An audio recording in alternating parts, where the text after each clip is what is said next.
It's 3:17 in the morning, not 3:16, not 3:18, exactly 3:17. Your eyes suddenly open for no reason. The room is quiet, but your heart is racing like you just ran for your life. You reach for your phone to check the time, and for a split second the screen glitches. The numbers freeze. The air feels colder than it should. You tell yourself it's nothing, just another restless night.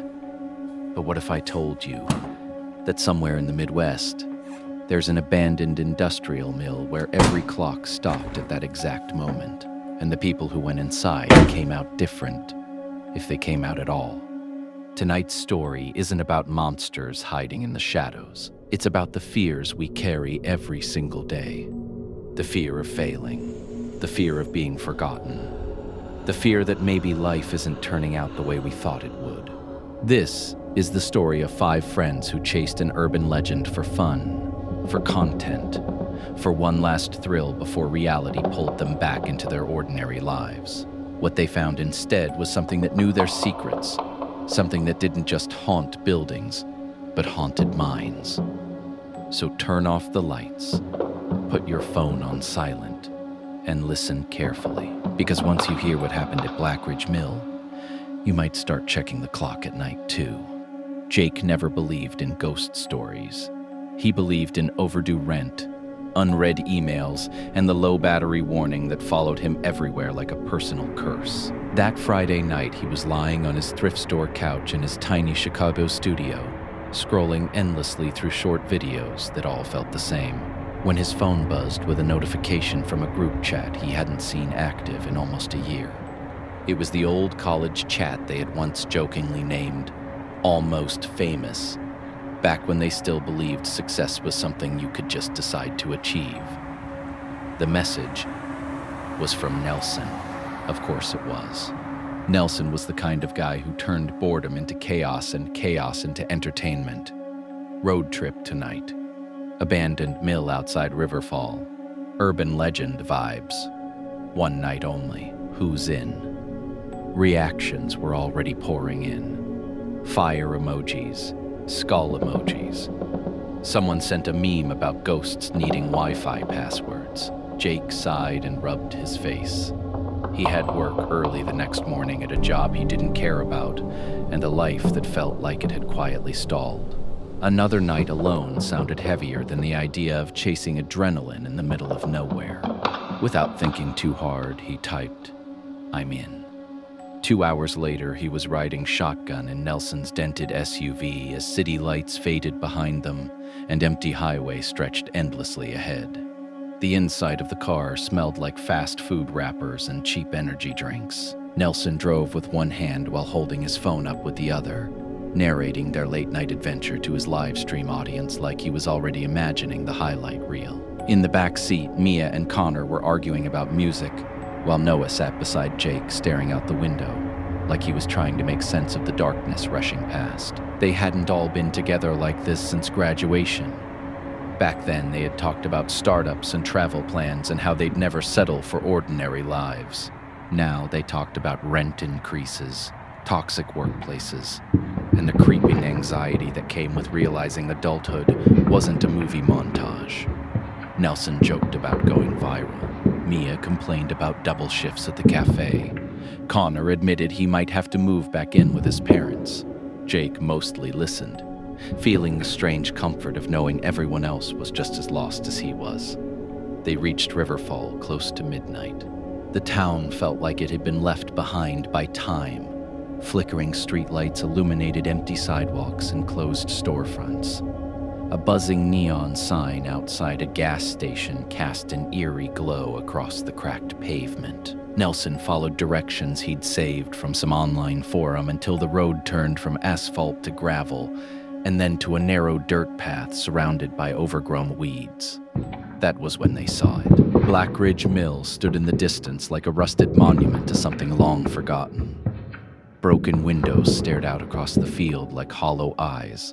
A sagging chain-link fence surrounded the property, bent inward, as if something had forced its way through. Jake felt a cold ripple move through his chest. but he blamed the night air and the fact that he hadn't slept properly in days. Nelson grinned like a kid about to open a present. "This is going to be insane," he said, grabbing his flashlight and jumping out before anyone could second-guess the plan. Inside the fence, the ground was uneven and littered with debris. Weeds pushed through cracks in the concrete. Graffiti covered the outer walls of the mill in layers of warnings and jokes. Mia read one aloud in a sarcastic tone. "Don't stay after dark." "Yeah, okay." Connor laughed, but the sound echoed strangely like the building was mocking him. Jake noticed how quiet everything else was. No insects, no distant engines, just wind whispering through twisted metal. They stepped through a shattered doorway into a corridor that smelled like damp rust and burned plastic.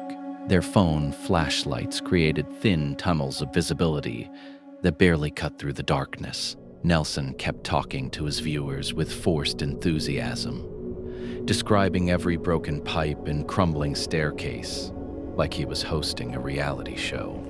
Jake wondered how many people were actually watching. Somehow that detail didn't matter. Being watched made Nelson fearless.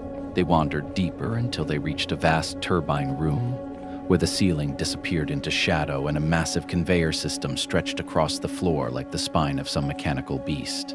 The air grew suddenly colder. Jake could see his breath. Mia hugged herself and muttered that this wasn't funny anymore. Then came the first metallic clang from somewhere beyond the reach of their lights. Everyone froze. Another clang followed, louder, closer. The conveyor belt shuddered and then began to move with a slow, grinding rhythm. Connor swore under his breath. "There's no power here," he said. Nelson tried to laugh it off, but his voice cracked.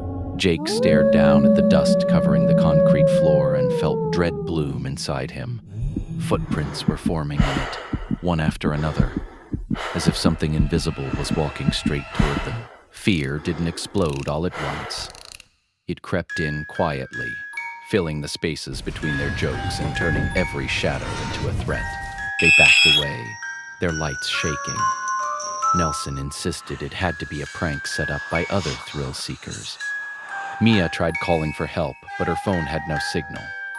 Connor's battery dropped from 60% to 10 in less than a minute. Noah finally spoke, his voice low and steady. "We should go," no one argued. Finding the exit turned into a nightmare. Hallways looped back on themselves. Staircases ended at doors that hadn't been there before.